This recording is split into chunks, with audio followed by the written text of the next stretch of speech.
ለምሳሌ አንድ ሳምፕለር የሚባል መሳሪያ አለ እና እዛ ውስጥ ድምጹን ይቀዱትና ሐታ ተራ እንቅስቃሴ ተራ ድምጽን ተራ ኳኳታ ሊሆን ይችላል ወደ ሙዚቃ ይቀይረዋል ማለት ነውና አይ ይሄ ሙዚቃ አልነበረ መጀመሪያ የሰው ድምጽ ነው ስለዚህ ችግር የለውም አንልም ወይ ደግሞ በር ሳንኳኳ የቀዳኝን ወደ ሙዚቃ የቀየረው እንጂ እኔ ሙዚቃ ሲባል አይደለም አይባልም ዋናው የሚታየው ውጤቱ ነው የሰውንም ድምጽ አንዳንድ ጊዜ ድምጹ ኖርማል እንጉርጉሮ ሊሆን ይችላል ግን አውቶ ቲዩን የሚባል ነገር ይጠቀሙና ራሱ የሰውየውን ድምጽ እንደፈለጉ ከፍ ዝቅ ያደረጉ ዘፈን ያስመስሉታል ማለት ነው እና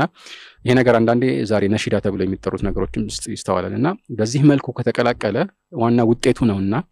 ከውጤቱ አንፃር አሁንም የሚከለከል ይሆናል ስለዚህ መነሻውን ብቻ አይደለም የምናየው ማለት ነው በዚህ መልኩ ተቀናብሮ መጨረሻ የሚደርስበት መድረሻ ወይም ድምጹ የሚያሳድረው ተጽዕኖ ነው ማየት ያለብን ማለት ነው ልክ እንደዚህ ሁሉ ለምሳሌ ተሸቦህ ካለበት ማለት ለምሳሌ ከሙስሊም ካልሆኑ ሰዎች